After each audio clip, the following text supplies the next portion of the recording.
Hello there. This morning I thought I would have a go through a Groovi video.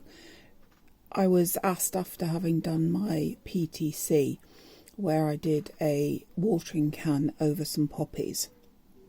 It was for the Hope Challenge, and I did mine thinking of my wildflower garden that I've sown in my front garden. It's growing nicely. I think it'll be a little while before I get any flowers, but I have a good green coverage now, and I was hoping that at some point this summer I will have a gorgeous display. What I did on that PTC was I added some water drops coming out of the watering can, and I've had a few questions on my page as to how I actually achieved those drops. So I thought I'd backtrack to the beginning, show you the plate I used, which, as you can see, is this poppy one. Is probably one of the first ones I got, actually, because I love poppies.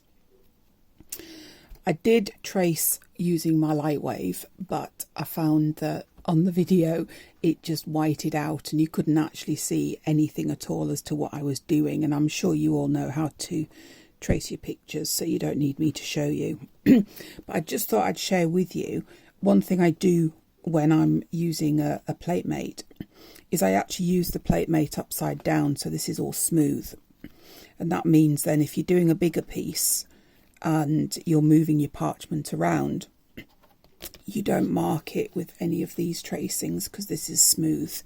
And as you know, if you miss something and you slide out, it doesn't actually mark your parchment.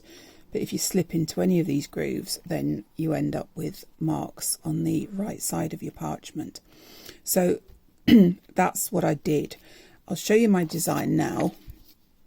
As you can see, I've grouped the poppies together just to show you how I've done that.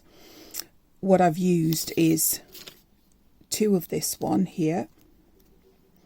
That one is over there, and this one is that one. Obviously this is the right side up, so they're facing the other way.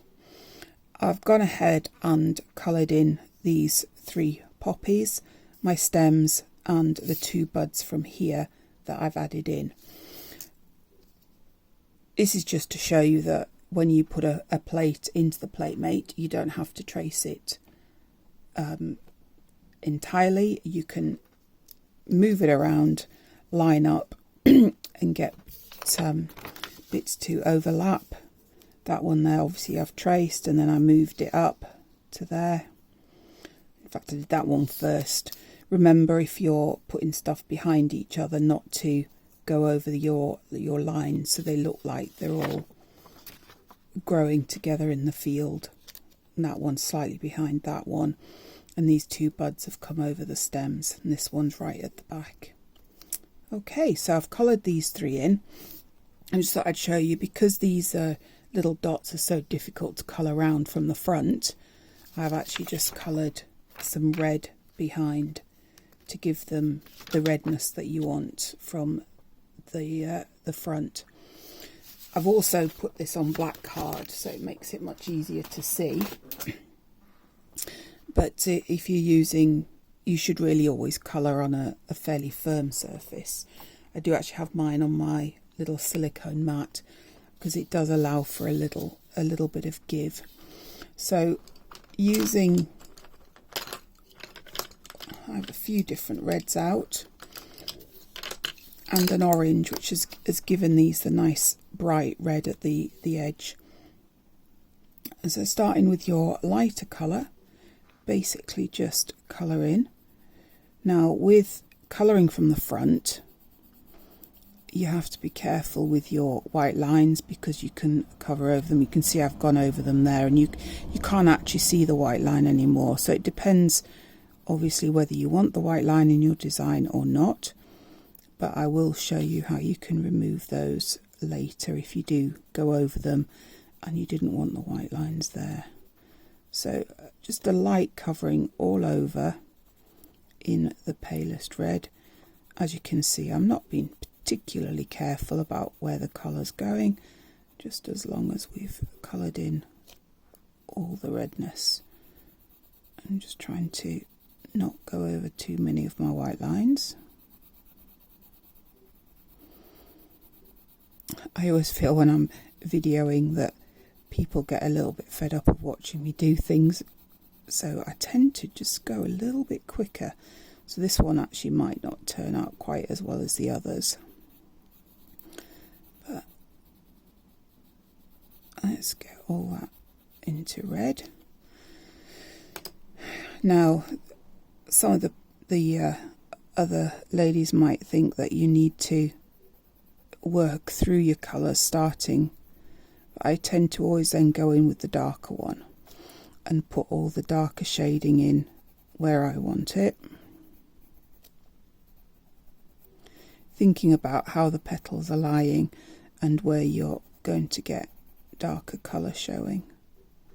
And obviously, as a rule, usually the centre of flowers are darker than the outside. This petal obviously is turning back over itself, so it's just make that top edge a little bit darker, and then just add a bit of darker around the veins so that they gives the poppy a little bit of shape. I've lost my white lines in there, but never mind, we'll find them again. And then going in with the medium colour. To be honest, I tend to only use 3 colours when I'm shading in things. And I find that if I'm colouring from the back of parchment, I tend to find that you don't get the shading with your colours being particularly visible unless you're using extremely contrasting colours, which, if you're thinking of trying to make something as natural as possible, you don't often have completely contrasting shades within a single flower. Unless, of course, you're doing something that might be purple and white or yellow and red, then you will get the colours showing up really well from the back. So that's that basically coloured in. Let's just go. This one is, it says light cadmium red, but it's more on the orange. And this was just to add the brightness to the edges. What you find with your polychromos is that as you add layers and layers of colouring, all the oils in the pencil actually start to really blend well together, and you get a really good thick covering of colour.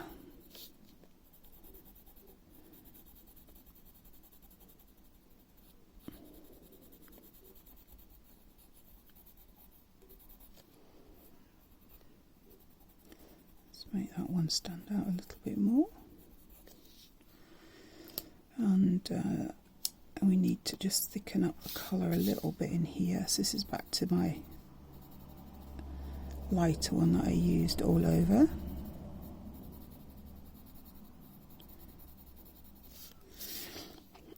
And your lighter one is really good to use to start to blend in all the other colours together.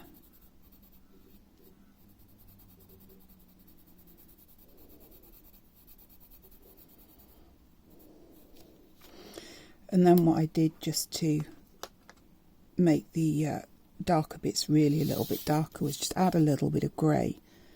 This is just lightly over the top to highlight sort of areas of shadow. So you always get a little bit of shadow over anywhere that's turned down underneath there. And that petal will drop over the outside of that one. And if you actually ever put too much of the grey on, then let's just add a little line there.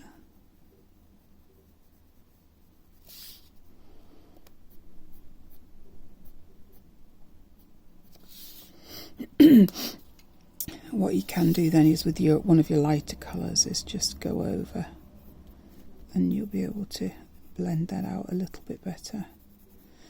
And I find that if I'm using lots of different colours, you do actually end up with a very thick layer of pencil on, so there's no need to go over anywhere with any oil to blend it out. So there we go, that's our 4 poppies coloured in.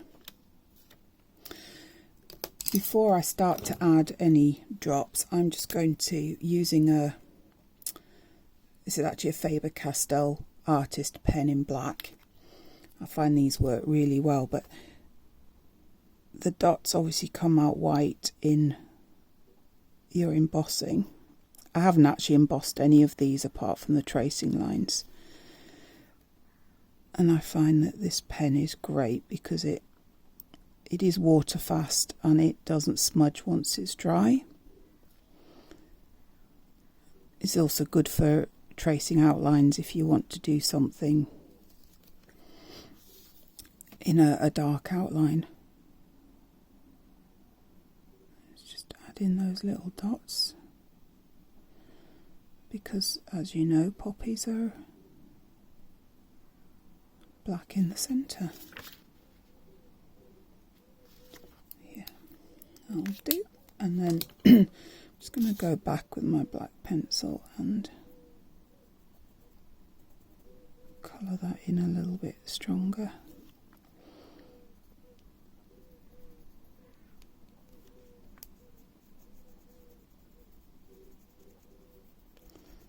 That one has actually lost all its white lines, but it doesn't matter. Now, I was just saying, if you go over a white line that you actually prefer it to stay white, I use this Faber-Castell rubber, pencil rubber. I've sharpened it to a neat point so it's much easier to use, but if you just lightly rub that over your lines, you can remove any colour that you've put in there, you see. So you don't need to worry too much about covering your lines. You'll never get them back to the pure white that they were when you originally embossed them, but enough to make a contrast to your final picture.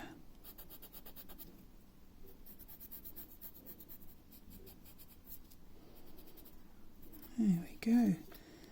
You see that one now stands out much better. Let's just give this one a little go.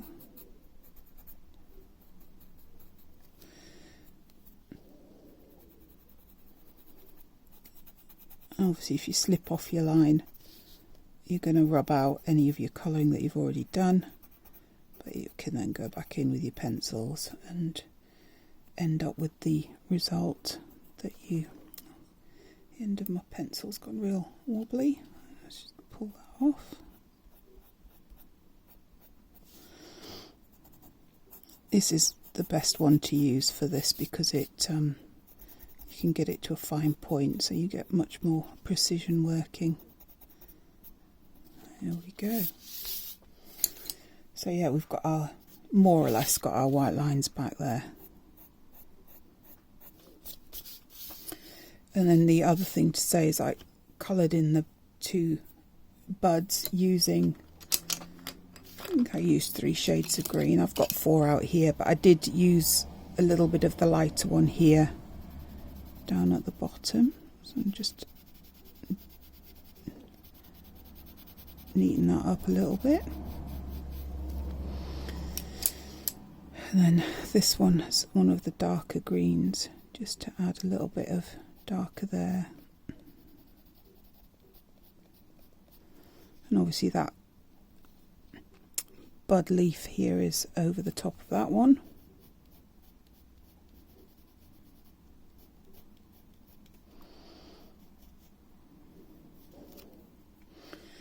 And I will just darken up.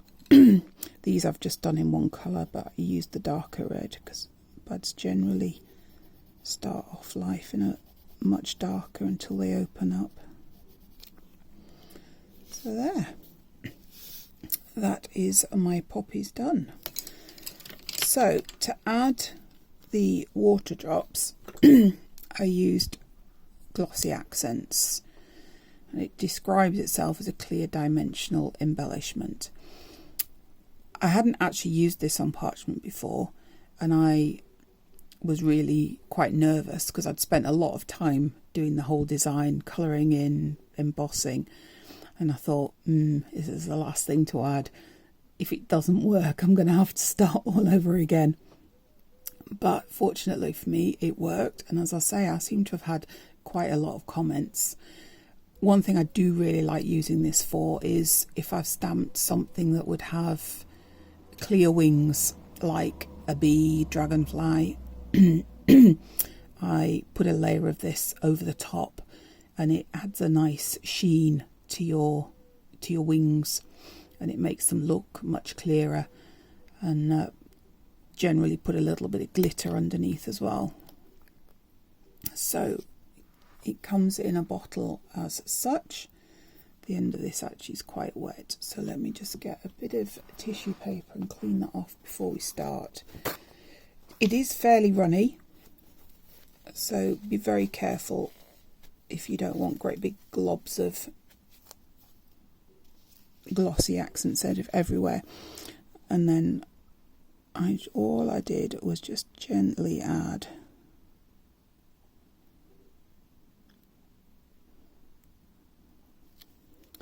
probably quite a big drop, that actually. Yeah, that's much smaller. Anywhere where you think a drop would land. As you can see, it comes out quite milky white. And over the next hour or so, that will dry to clear. Let's put a few in the middle there, as if the rain's collected into the middle.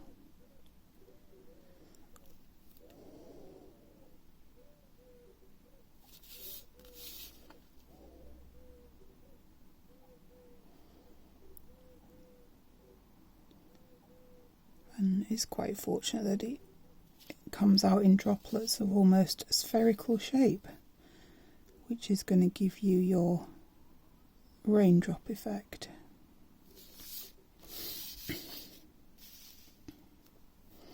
Yeah, that is a bit big, that one, isn't it? Let's see if I can remove that and start again. Again, this is a first for me.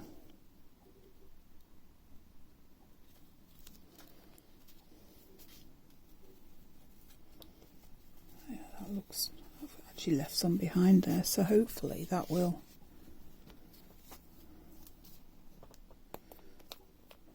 see. Just move it around a bit. It's probably going to end up a little bit flatter. Put a tiny.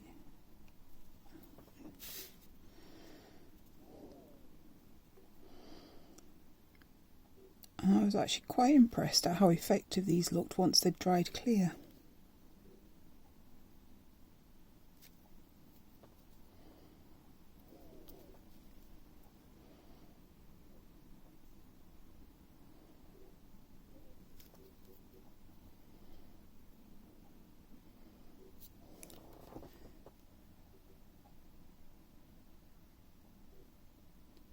Little air bubble in there. There we go. So that was me colouring poppies and adding the glossy accents that I'd had so many comments about. So I just wanted to show you how I'd done that. What I'll probably do with this now is add some colour to the back and maybe put a small border on it, and that would, I think, look really pretty mounted inside one of Josie's plates with a lace border. I generally find that if I'm making something that has a lace border, I do it on two separate pieces, and that means that if you mess up either one of them, you don't have to start the entire process again. So once you're happy with the inside, measure it, But I'll come on to show that in the future when I get around to doing a border for this one. But yeah, I'm happy with that. Okay, well, I hope that explains how I did that, and any questions, obviously just ask. Thank you very much. Bye.